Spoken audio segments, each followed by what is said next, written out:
Good evening, everyone, and thank you for coming. I'm Betsy Brune. I'm the director of the Smithsonian American Art Museum.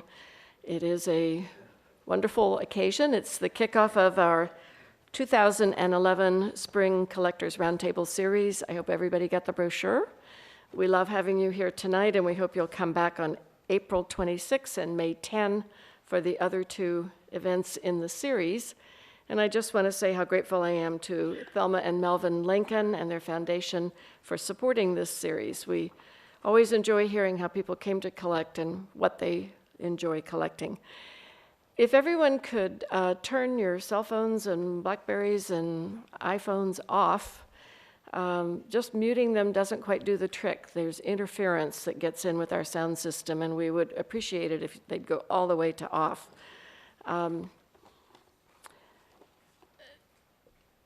Former Senator Bennett is, of course, from Utah. He has one of the best reputations in Washington, D.C., among colleagues and constituents and clients and friends as one of the great pragmatic problem solvers in this city who seeks creative, common sense solutions to our problems. I don't suppose you have any extra time, do you? There's a little problem up on Capitol Hill they need to work on this week. I'm spending most of my day trying to figure out what we do if the government shuts down and this whole building is closed next week. It would be so nice to have that pragmatic problem solver. He actually entered the political arena by managing his father's senatorial reelection campaign 49 years ago. His father, Wallace Bennett, was a U.S. Senator from 1951 to 74, so he comes by this profession honorably. He followed in his father's footsteps. He had a kind of business-like approach to this. He was a member of the Senate Banking Committee, also on the very distinguished Joint Economic Committee. He served as the ranking Republican on the Senate Rules Committee. My guess is he probably wrote a lot of those rules himself. And then he is, of course, well known as a member of the Senate Appropriations Committee. And it was in that light that he had a reputation also for balancing fiscal discipline with serving the needs of his constituents. Again, is it too late to go voting again? I'd like to do that. He has been in the forefront of healthcare reform. He co-sponsored the Healthy Americans Act that saved more than $1.2 trillion over a decade by providing quality, guaranteed, portable health coverage for every American.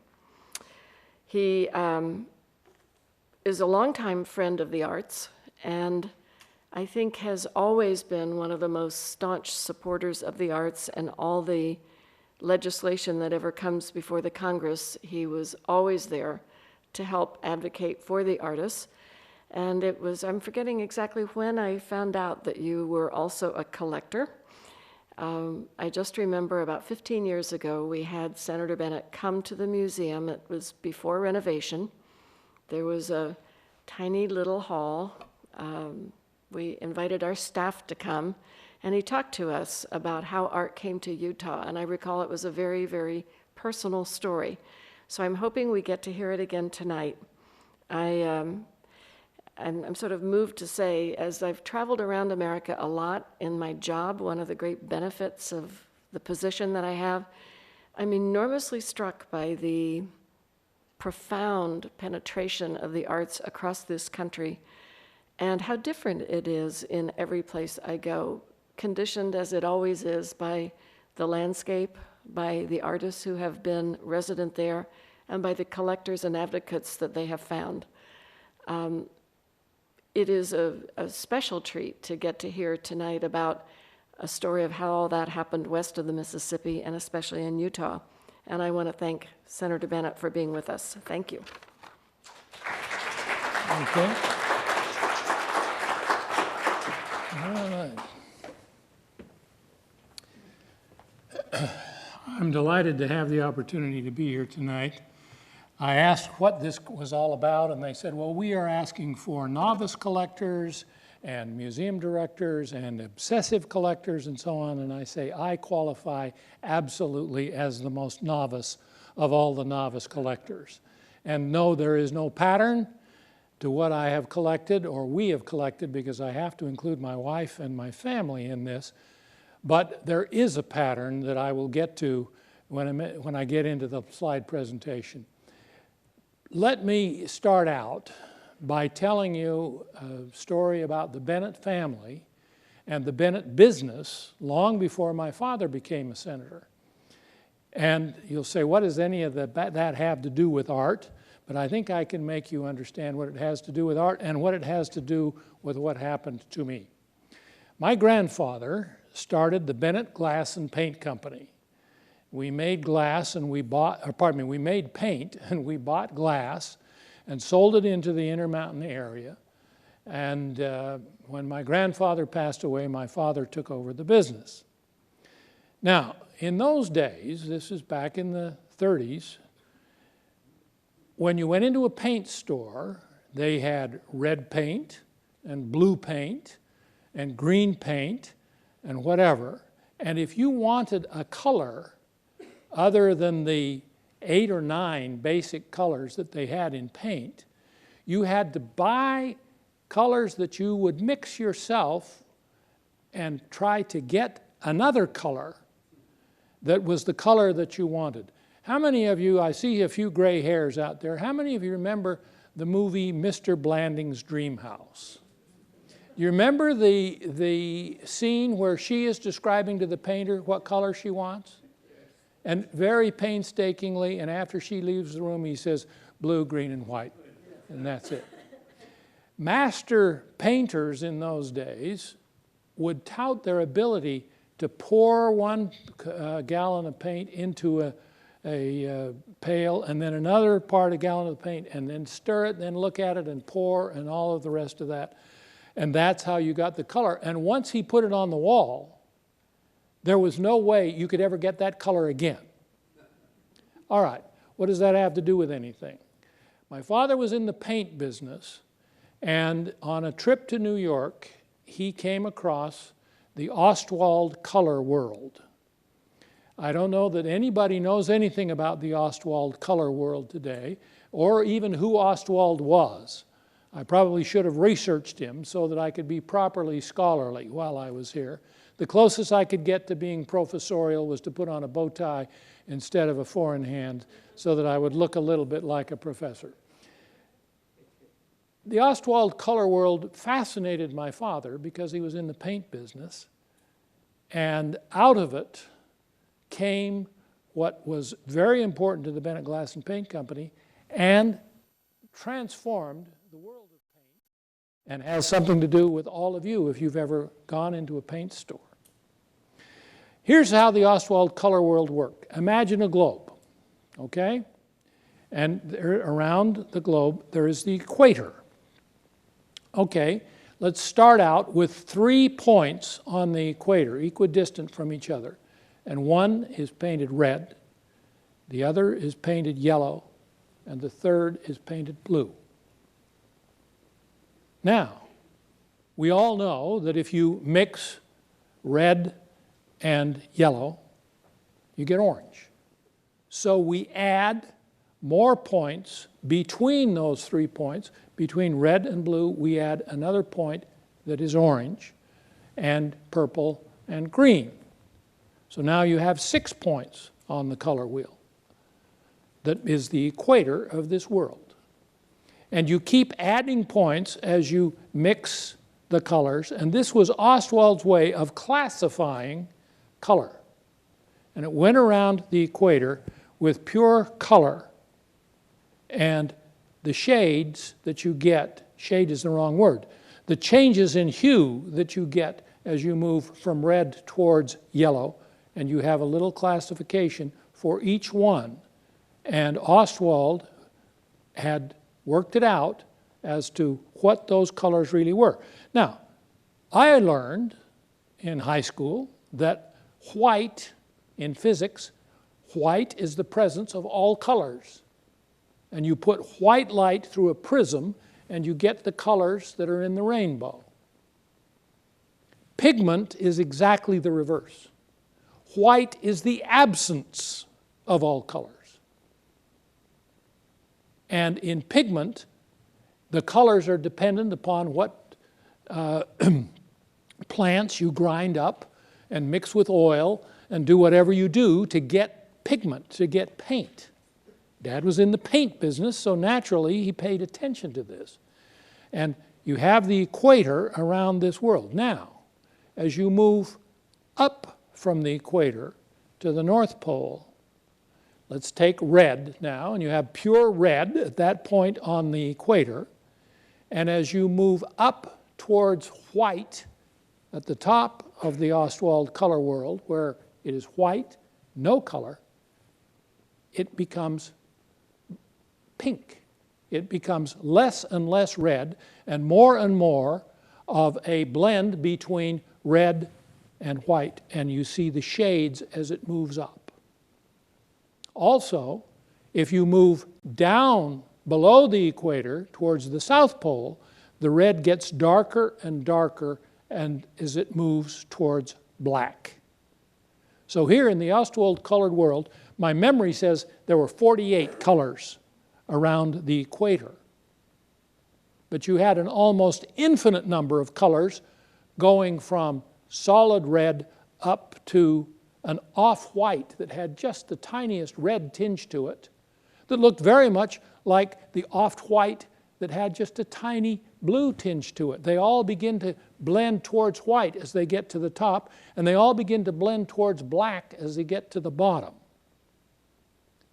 And the idea arose in my father's mind, if we just take colorant, the word for what goes into paint, of the points on the Ostwald color equator and mix that with white paint in degrees, we can create a series of red tints from solid red up to off-white red, and then you move to the next one, and it's not quite red because now it has a little yellow in it, and you move on up.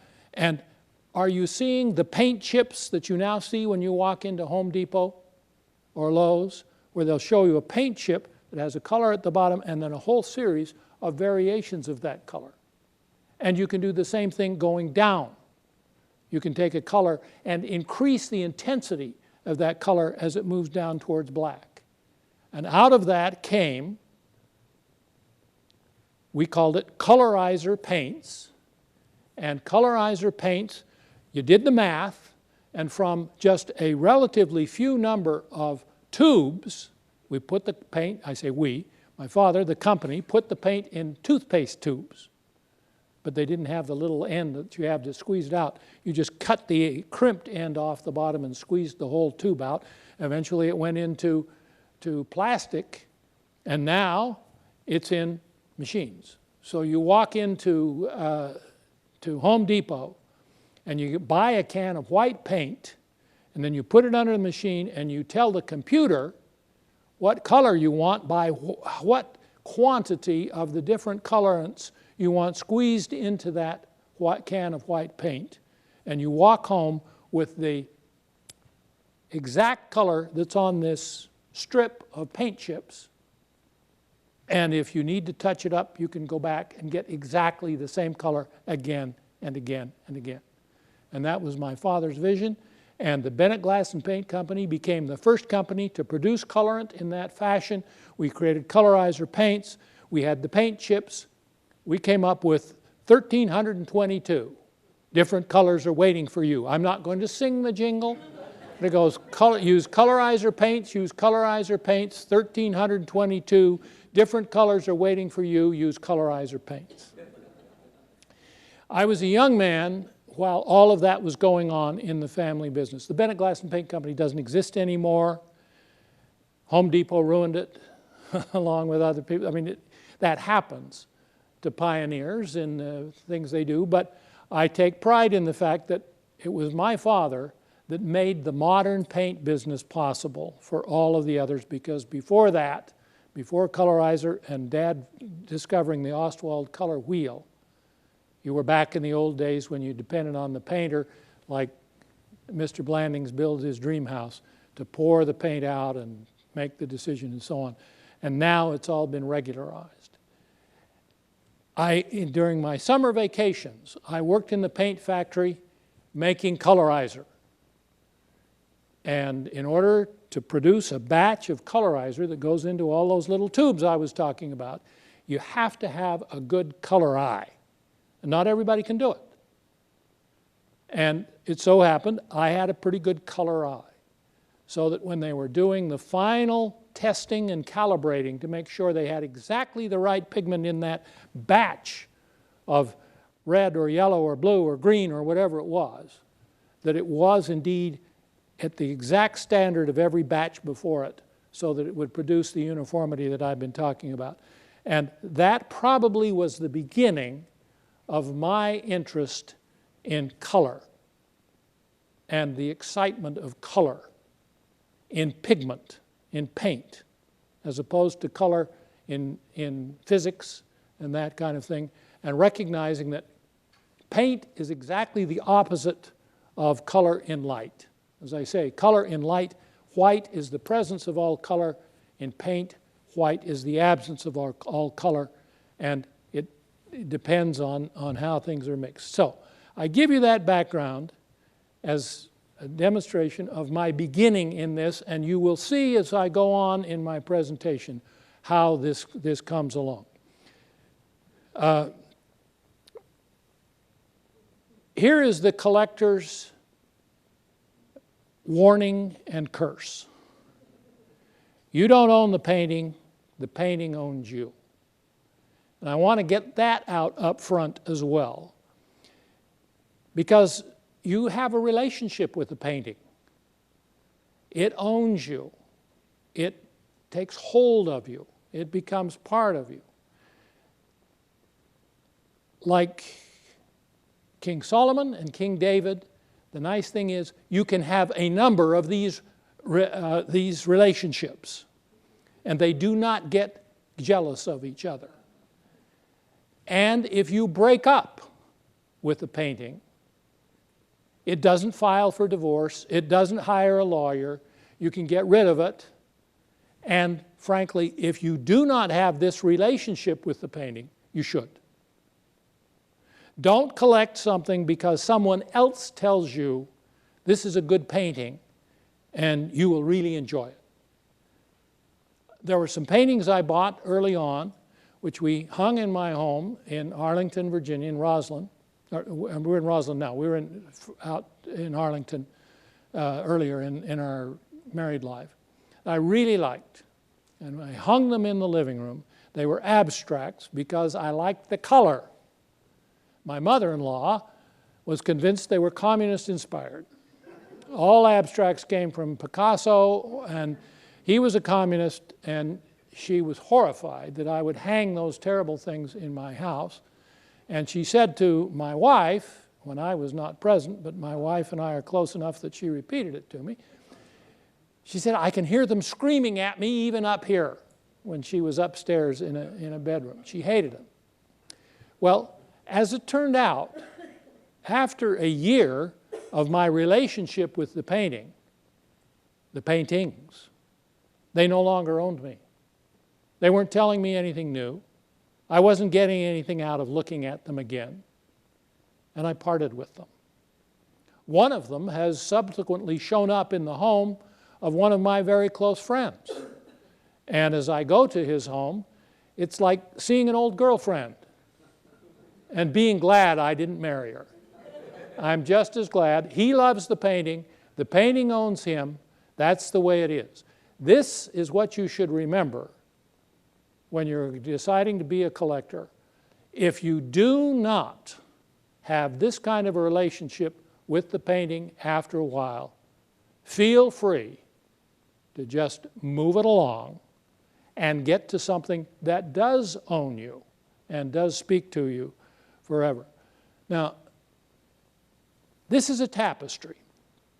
I will explain why we own some tapestries. This was woven on the same looms as the medieval tapestries at Aubusson in France back in the medieval days. Now They don't exist anymore, but for a time up until I think the 1980s or 1990s, they were still weaving tapestries, but they were all very modern tapestries.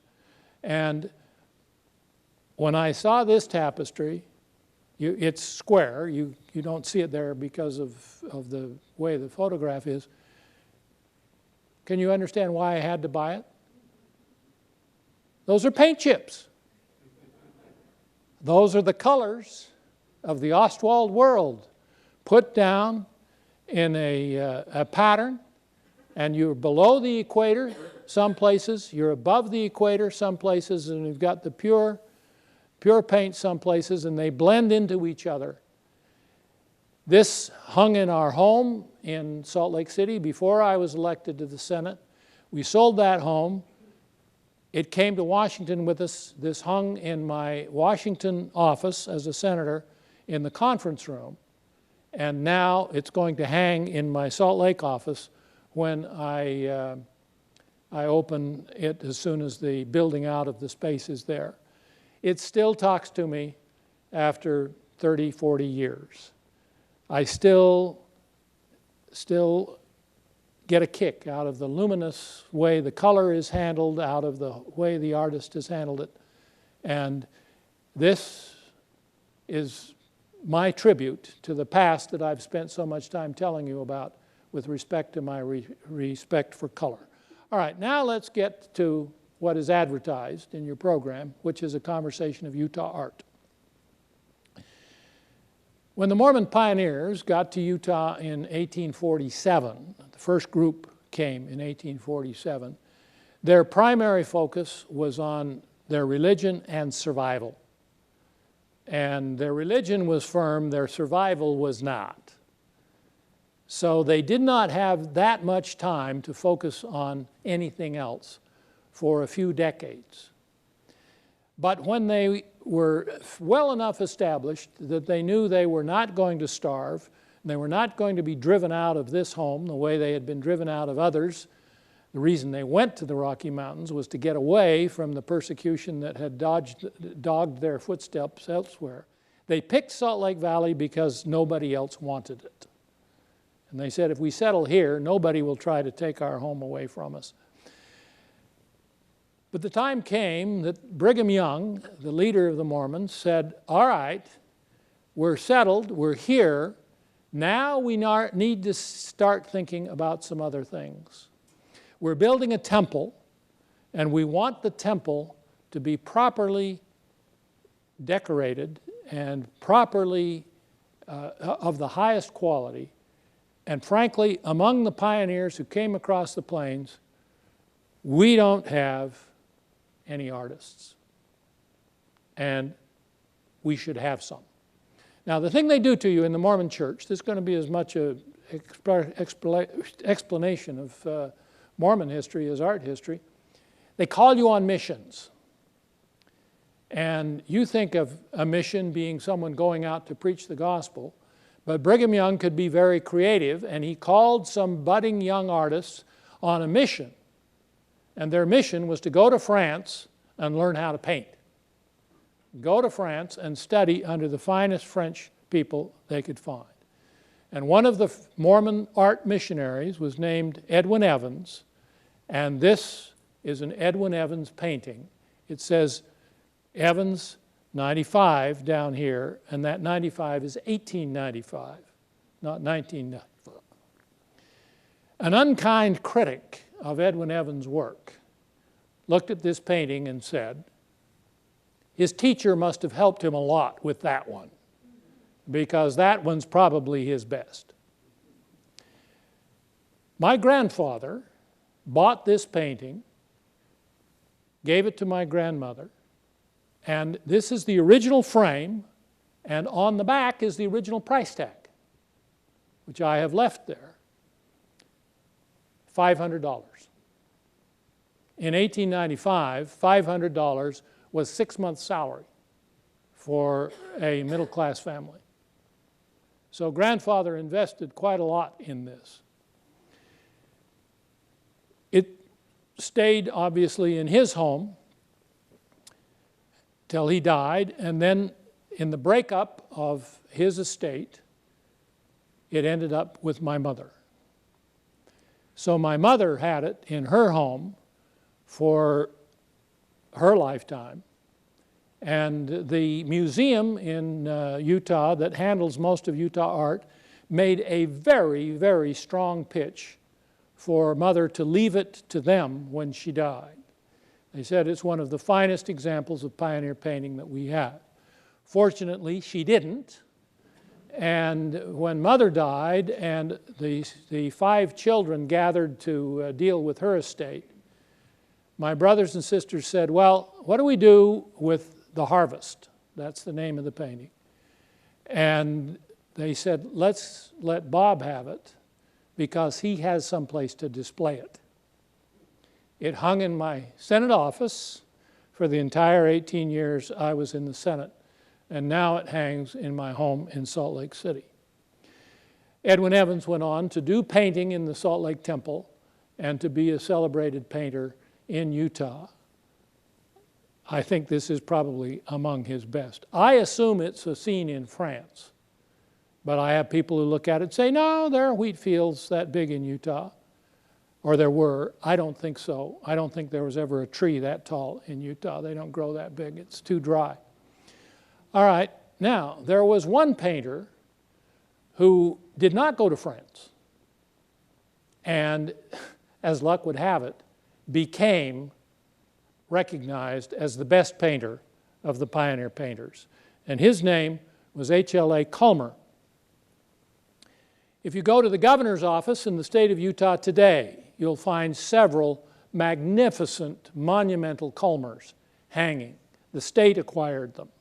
Culmers are in significant demand, and when Joyce and I were elected to the, I was elected to the Senate, Joyce and I were coming to the Senate, the art dealer who deals in Utah paintings called me and said, I've got a painting you want to see. And the constant refrain in my house is, Dad, don't buy any more paintings.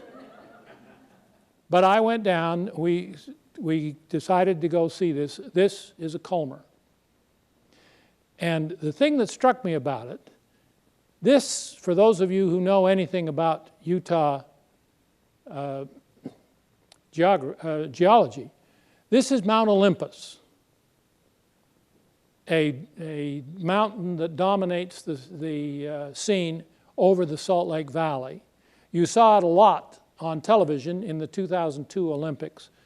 This portion at the foot of the next mountain or two over of land is where the University of Utah is today. This was painted from what we call the high avenues. The north side of Salt Lake Valley is where the original avenues were built and the pioneers settled up there. And our home, after we sold the one we originally had and bought another, is on the high avenues. And this is the view we have from our backyard. Only there's no University of Utah, there are no houses, none of the rest of it. This is what it looked like 100 years before those houses were built. And I said to Joyce, we've got to have that painting. Now, for those of you who are mercenary, in the 18 years since we've owned the Culmer, it has more than doubled in price. The Edwin Evans has gone up, but because they both own us, neither one is for sale. Now, Culmer became the painter that most people who were in painting in Utah wanted to be like. So Culmer had a number of students that studied with him, and one of them was a man named LeConte Stewart. If you know anything about Utah art, you know the name of LeConte Stewart. This painting is actually very small. It's about 6 inches wide. And yet it has the detail, and if you read, he did some larger ones, but he did a lot of small ones too. And he kept painting. He painted on into his 90s and kept the quality up. I apologize for the color of this slide. I couldn't do any better in the way it was lit. with my camera, but this is a typical LeConte Stewart painting. He captures the sagebrush and the color, the very subtle, but very, if you look at it properly with somebody who's fascinated with color, as I am, you see the variations in color in the sagebrush. Most people look at a field of sagebrush and see nothing but dirt. But LeConte Stewart could see the colors, and then you go off into the mountains in the background.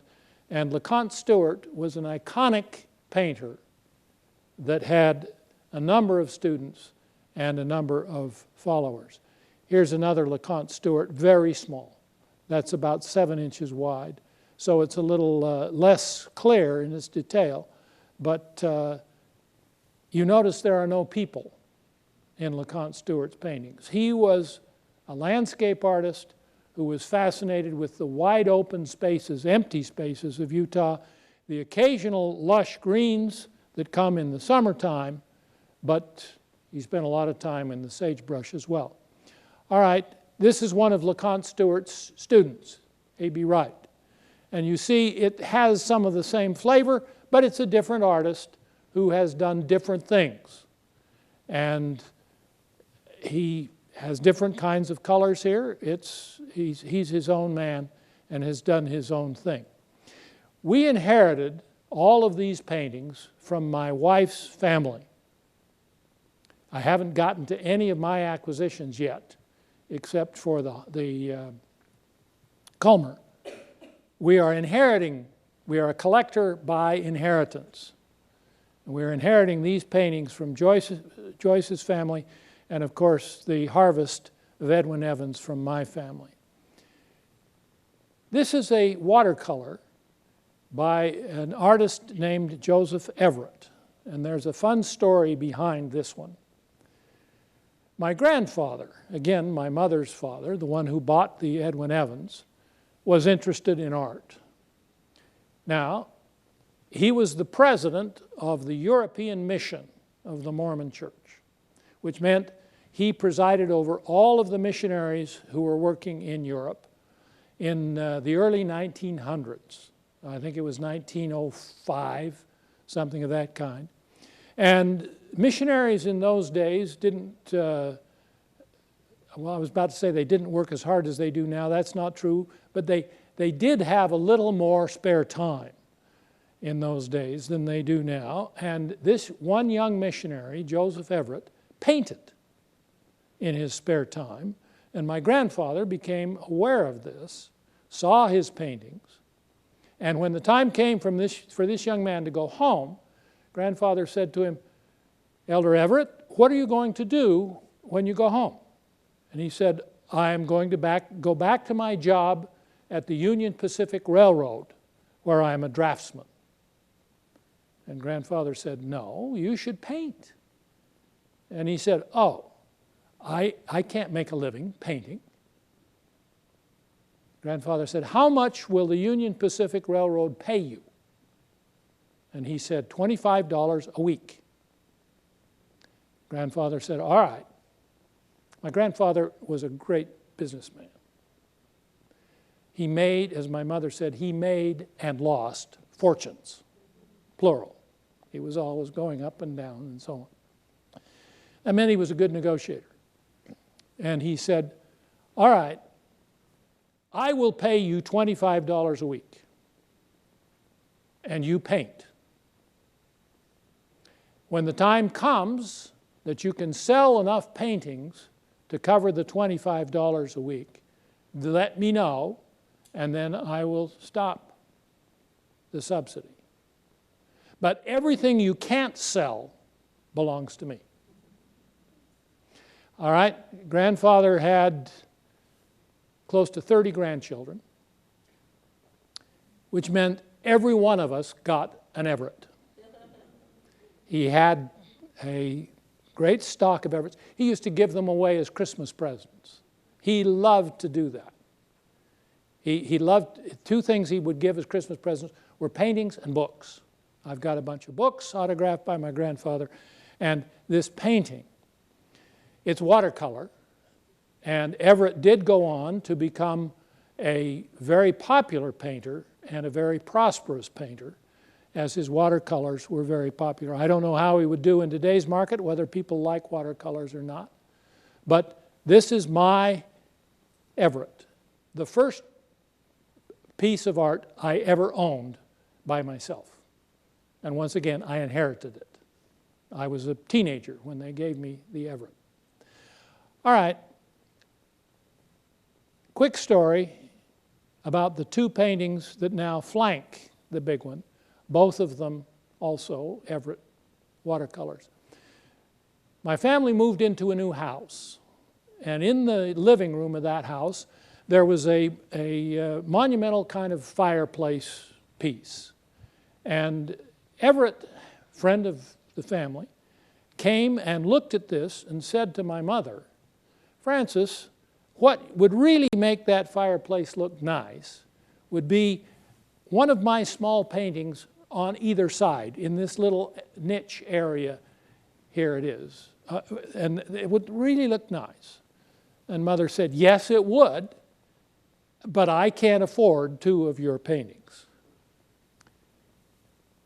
A week later, 2 weeks, whatever, Joseph Everett showed up at the door with these two paintings. He handed them to my mother, and he said, "I think, given what your father did for me, I can afford to give you two paintings. The paintings own you. I can't walk by either of these two paintings without thinking that story." So, you can look at them and say, "Oh, they're very ordinary, I don't care." I don't care that you don't care. I own those paintings own me. That's the story behind them. All right, now we begin to get to more contemporary Utah artists. This one, again, we inherited from my wife's family, Jonathan Fairbanks. The Fairbanks family, I'll talk about it a little more, very, very prominent in Utah art scenes. Avard Fairbanks was a sculptor of tremendous talent and tremendous reputation, and raised all of his children on that art atmosphere. Jonathan Fairbanks, who went on to be dean of the College of Fine Arts at university, was beginning his painting career, and his mother came to my mother-in-law, Joyce's mother, and said, "Jonathan wants to start his painting career, and would you be willing to have him paint a painting for you? He wants to place paintings in places where they can be seen. Would you accept a painting from Jonathan?" Well, assuming that anybody named Fairbanks was going to be a pretty good artist, she said, "Of course." And so Jonathan Fairbanks, as a young man in his teens or 20s, painted this painting. It's a painting of a mountain called Ben Lomond in northern Utah, up by Ogden. And when he delivered it, he said, "Now, this is Ben Lomond," and of course, my wife's family was from Ogden, so they knew it immediately. They knew the scene. And he said, "Now, this bird, I didn't intend to put the bird in the painting, and I can take it out. But the bird kept showing up while I was painting and sitting on that particular post, so I decided to put him in." And of course, my mother-in-law said, "By all means, leave him in." And so this painting hung in my in-laws' home over the fireplace for years. Joyce fell in love with it. The painting owns Joyce. And when her parents both died and the children gathered around to pass out the estate, Joyce said, "I want the Fairbanks." And it turned out that we got that one. So that's how that came. All right, we're still acquiring by inheritance here. When do we start getting some of our own? Well, when I came to the Senate, we bought a house in Roslyn. And the decorator that we had said, I will take care of your house. Now, this is the kind of decorator you want. He bought all the furniture, and that which he didn't buy, he made. He's a furniture manufacturer. He showed up one day, we had the house, he showed up one day with a truck, and 8 hours later, the house was completely furnished, complete with paintings on the wall, rugs on the floor, doodads on the mantle, whatever else you need, instant house. And fortunately, we like his taste. That's not the kind of decorator you want if you don't like his taste. And he brought, along with him, all of the paintings of all of the artists who are the artistic descendants of LeConte Stewart, who are now prominent contemporary Utah artists.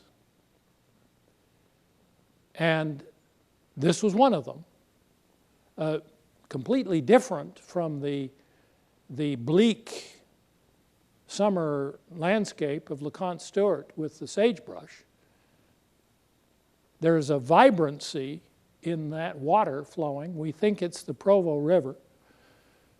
The trees, the whiteness of the snow. My first reaction was not all that favorable, but the painting now owns me. I put it in my Senate office. The two walls that make up the corner, one had the Edwin Evans that I showed you to begin with. The other wall had this painting because it was the right size.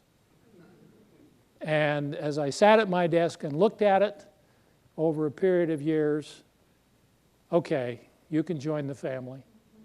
And this is a painting that now hangs over the fireplace in our Salt Lake City home.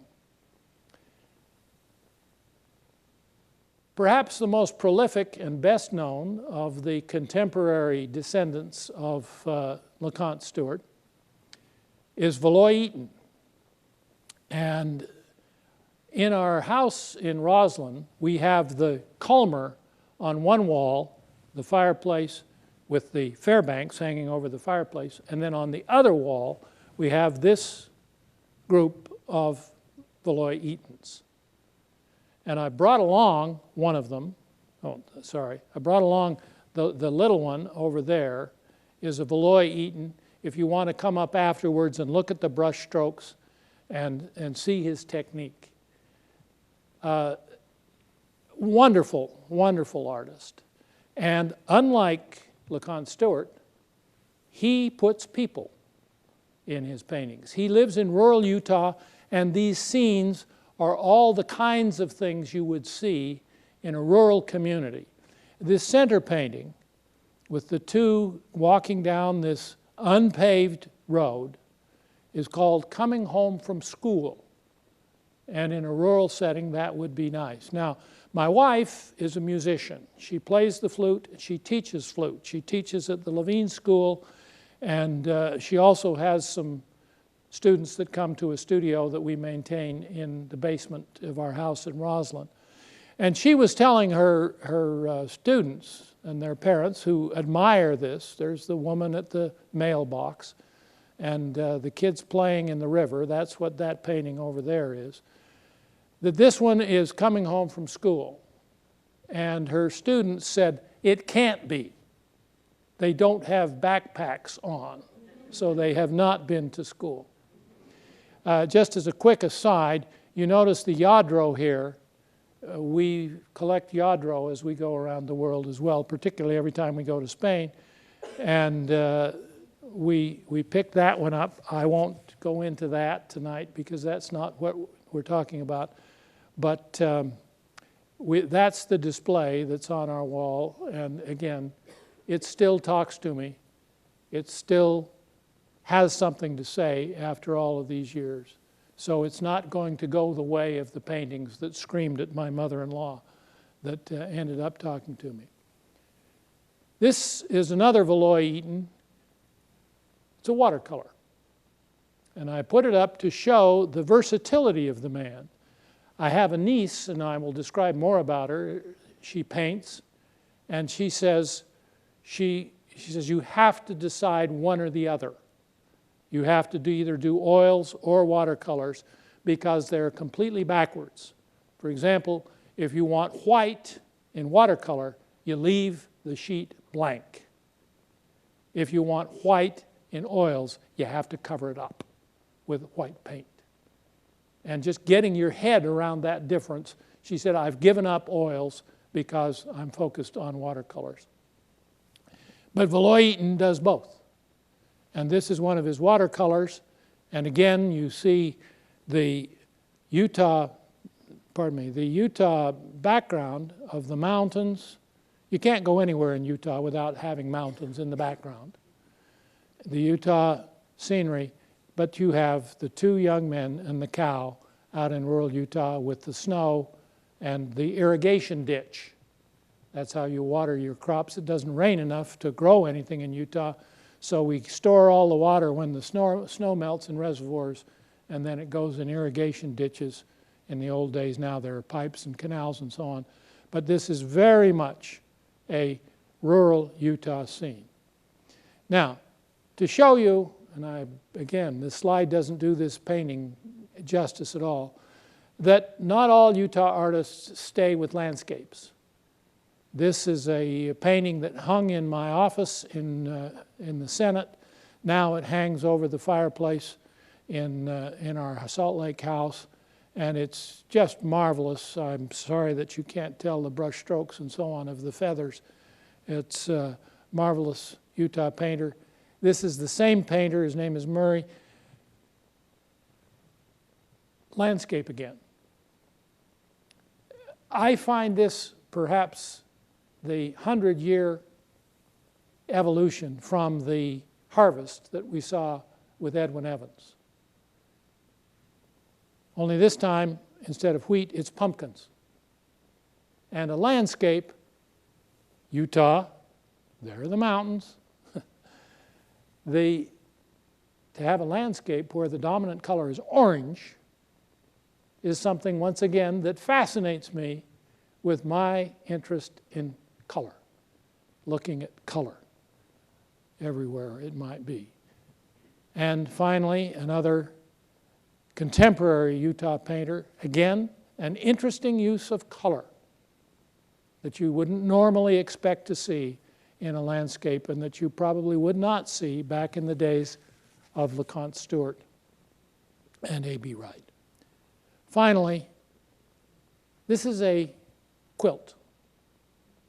The Utah women love to make quilts. And this, I wish you could see it in the original. This is the best I can do with the slide, but it just glitters and glistens with the way the colors are there. And indeed, it glitters because she has sewn some sequins into it in certain places. And this is her vision of the Yellowstone fire.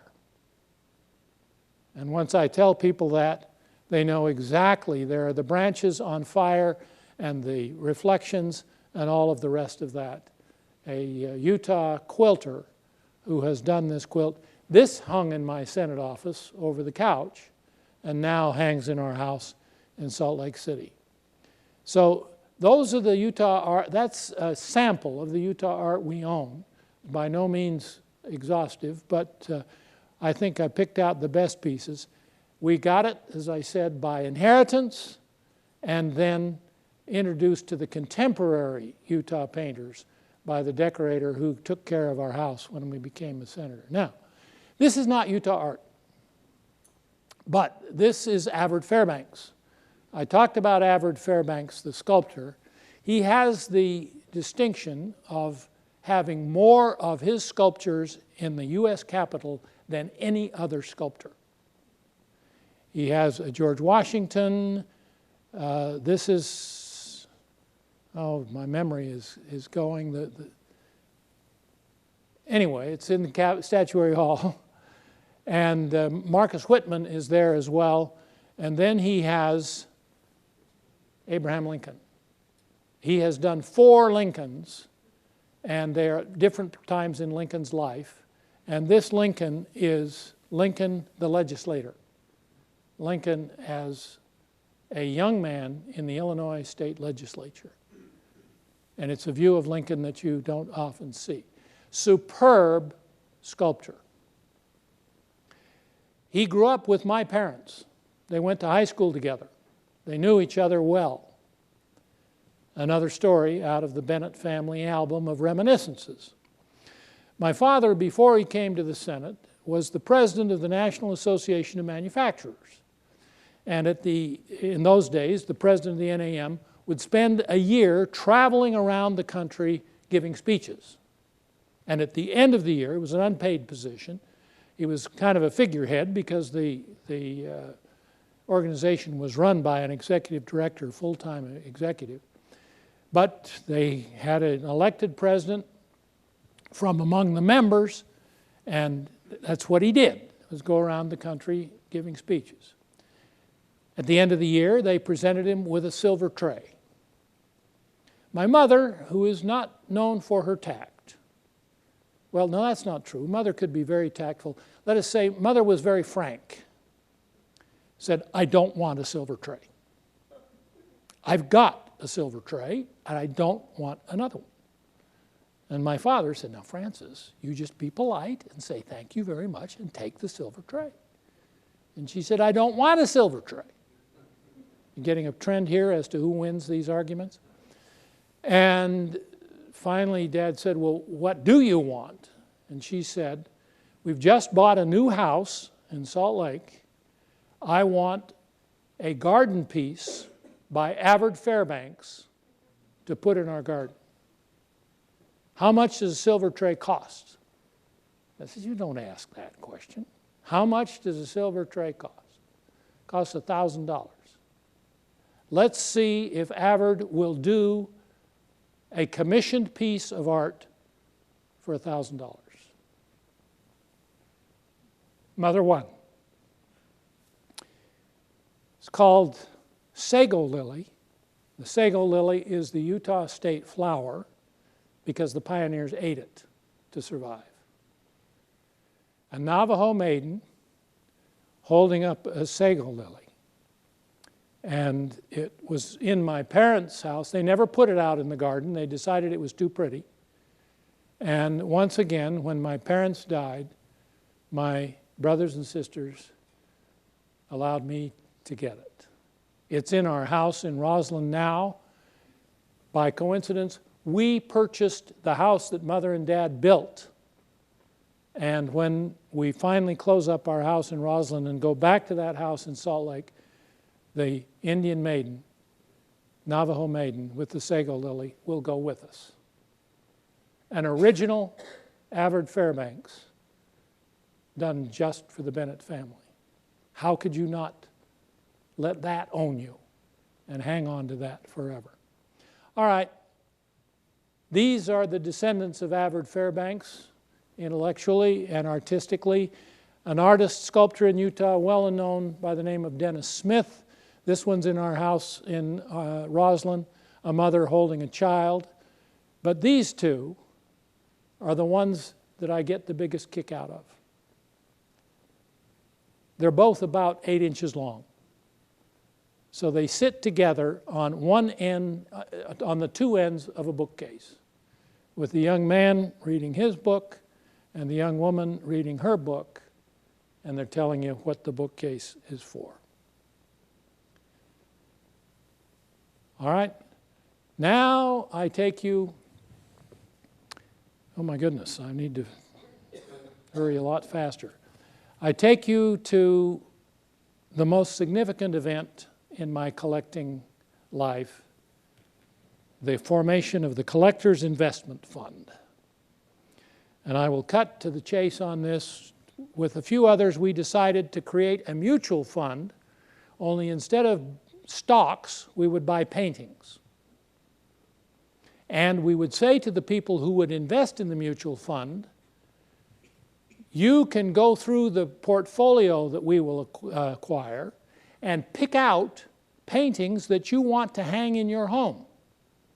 We won't store the paintings in a warehouse. We'll let you store the paintings on the walls of your own home or office, while we promote the artists and try to drive the value of the paintings up. Now, if it blows up and doesn't work, you can redeem your investment in paintings. And we got enough takers that we formed the Collectors Investment Fund. And as the organizers of the fund, what do organizers of funds get? They get stock in the fund. We didn't put any money in, and we didn't have any paintings, but we took the money we raised, we bought a number of paintings. For a variety of reasons that I won't bore you with, the Collectors Investment Fund did not work. The people who put up the money took the paintings that they had hanging in their home and said, thank you very much, and felt well served. And I got a lot of paintings by virtue of being a shareholder. And that's where a large bulk of my collection comes from. And you're now going to enter a world totally unrelated to Utah. That painting, and there is the original over there, is by a man named Nat Leb. Nat Leb was a Frenchman, French Jew. The Nazis got a hold of him, the Gestapo got a hold of him in World War II and bashed him up a bit so that he had a limp for the rest of his life. I don't know what they were trying to get out of him. Superb painter, studied under Monet, and in the early days of his career, he was a realistic painter that produced beautiful, magnificent things. But he became fascinated with color. And his later works were abstract works focused with color. Can you begin to see why I liked him? Now this was painting was done in the 20s, I believe, as he was transitioning from realistic painting towards a more color abstract. And so there is a specific pattern. There are people in there. Can anybody tell me who they are and what they're doing?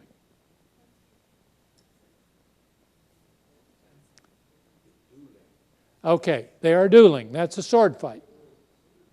Do you see the two fighters here and his sword, and then this one and his sword? They're Swiss guards in the uniform of the Swiss guards that surround the Pope. So two Swiss guards are dueling, the lunge, the knee, the extended, so on and so forth. I love this painting. This painting really owns me. As I say, I brought it along in the flesh, so you can come up afterwards and look at it if you want to see it. One of the most important paintings in Leb's career, and I ended up with it because of the Collectors Investment Fund. Now, here is Leb after he moved strictly from the realistic to the abstract. The title of this painting is The Creation. That may be a horizon there, or it may not, but it doesn't matter. I've had this painting with me now for over 40 years, and it still says something to me every time I look at it. If you pay attention to it, it's three-dimensional, because in these places he has piled paint on paint on paint to come out and create far more than just the color. This one's flat, but this one is three-dimensional, and it has a vibrancy to it. You call it The Creation. You can just see the worlds coming into being as things explode and get formed. Here's another Leb. Very different. It's luminous. You don't get that out of the slide. I had that hanging in my Senate office in Salt Lake City. It's going into my Salt Lake office as soon as it is ready for me. There's a richness to it that those colors and the way they work together and the way the thing works together as a whole that just fascinates you. And I can look at it and look at it and look at it for long periods of time. Story about this Leb. Leb came to the United States and did a tour. He walked into our house in California where we were living. This painting was hanging over the piano a room away from the entry hall. He took one look at it that far away and said, that painting has been damaged. Damaged? What? Well, over here in this area, he said, that's not right. He hadn't seen it for I don't know how many years. And he got in the car and went to a paint store and came back with a tube of black and a tube of green. And got a piece of cardboard and he squeezed out the black paint, he squeezed out the green paint and stirred it together. And then he turned to me and he said, do you have any white paint? House paint? I said, well, we do in the garage. He said, I need some house paint. So we got white house paint. He dapped that in, stirred it around, and he said, got any baking soda? No, well, we've got some whole wheat flour. That'll do. So we got some whole wheat flour. He put the whole wheat flour, stirred it around, took his pipe, knocked the ashes out of his pipe, stirred that around, then picked it up on the end of a spatula and went flop. And the place that wasn't right disappeared. And what he put on the painting, you couldn't find. It matched everything around it. It repaired. I could see when he pointed out that there'd been some stuff had been chipped off. It repaired the thing. It fit perfectly. That is a painting that I will hang on to till I die. There's a Leb. That's the one my wife likes. She calls it the Ease. Can't think of any other name for it. There is a vibrancy in those colors. You see how he changes colors? Just look at the range. You got the blues dominate. Then here comes purple. Now he's down at the bottom of the Ostwald world, down there where it's almost black, but he's got some green in it. And I watched him put the green in it and the blue up above, and now he's on fire. But he doesn't just do oils. This is oil on paper. And then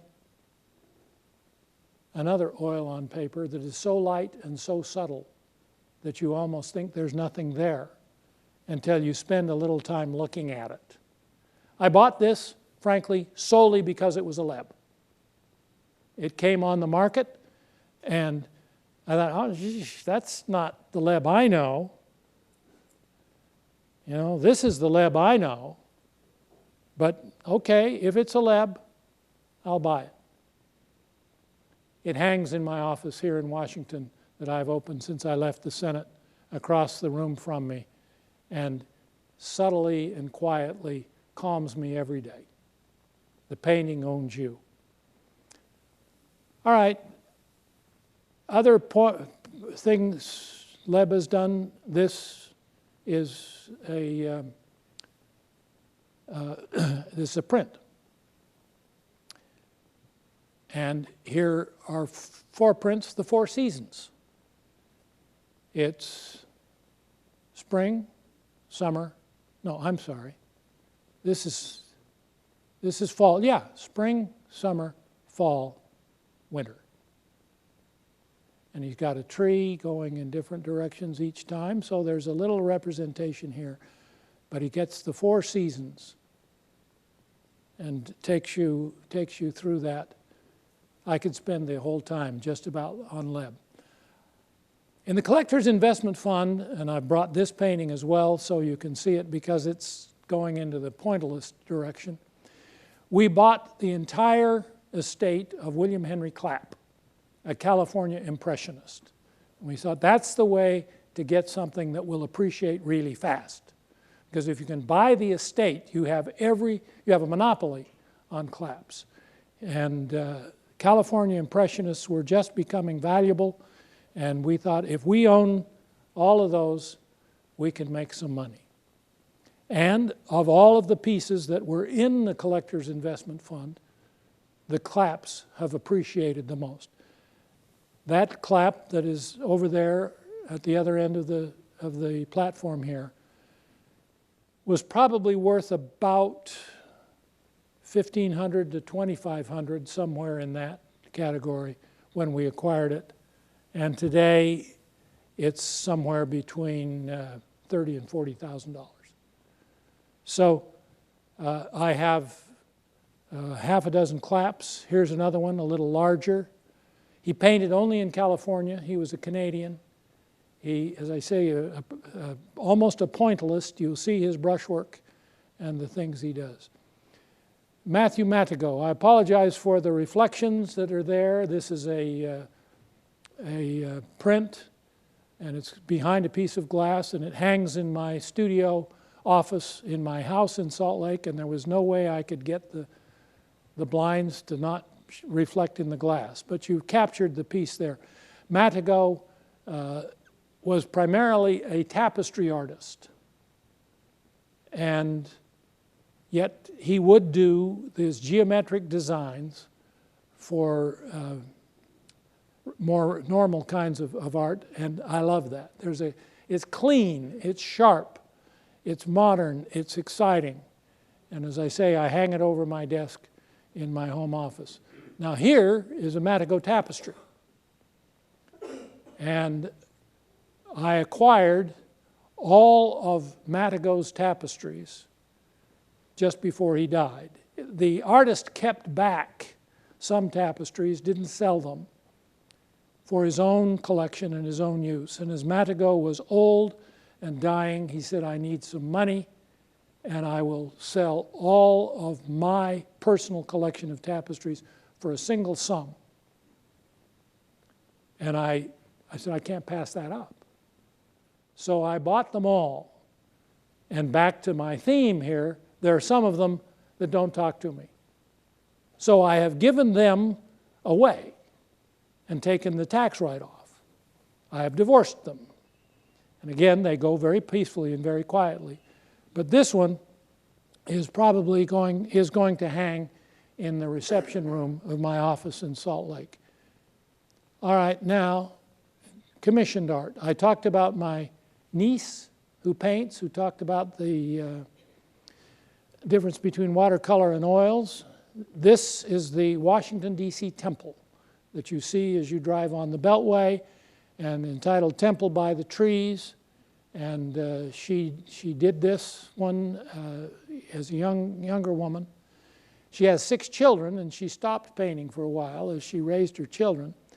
When I went to the Senate, I said, I don't want to cover my walls with plaques and photographs of me with famous people. I want the people to come into my office and see Utah art. She lives in Georgia. I sent her an airline ticket and a check. This is another one, not Utah, but it shows her skill and her technique. I said, I want you to come to Utah and paint until the check is gone. She came to Utah and she did a number of Utah scenes, and I covered my office walls with her watercolors. This is the home of my wife's grandfather. He was a famous man, and people go to the home now, and so this is something of an icon. It's in Huntsville, Utah, and she did that watercolor. When I left the Senate, I had a whole bunch of Ann's paintings, and we didn't know what to do with them. I had run out of walls. So we took them to Salt Lake, and our 6 children gathered around, drew lots, and then they picked which painting they wanted, and we gave some to Joyce's sisters. They all wanted this one. It's a diptych, 2 pieces. The reason there are 2, Ann says, that's as big a piece of paper as you can get for watercolor. So she got 2 of them, put them together. That's a scene up Provo Canyon in an area that we know very well, and every one of my children wanted this. So Joyce and I solved the problem by keeping it ourselves. Finally, random purchases. My kids say, don't buy any more art. But we were in Rome. We were in this plaza, magnificent, looking around. We could have taken a snapshot. But instead, there was an artist there who had painted the plaza. And all right, you're going to say that's just an illustration. Every time we look at it, we remember our trip to Rome. It's a lot better than a snapshot, and it cost us $35. So if you want to be a collector, you can do it on the cheap because you buy things that are of interest to you. We picked this one up on the street from a peddler in Saigon. Cost us $10. Every time we look at it, we remember our first trip to Vietnam. This slide doesn't really do this justice. This is a wonderful still life I bought on the street in Moscow. Before, it was just after the Soviet Union had disappeared, not just after, but the Soviet Union had disappeared. And we were out walking around, and the streets were covered with people selling art, and it was all junk. Elvis on black velvet and, you know, that kind of stuff. And here was this one still life, and I really liked it, and I paid $140 for it. And Joyce said, well, why didn't you bargain him down? And I said, $140 is a month's salary for him, and it's going to cost me more than that to frame it.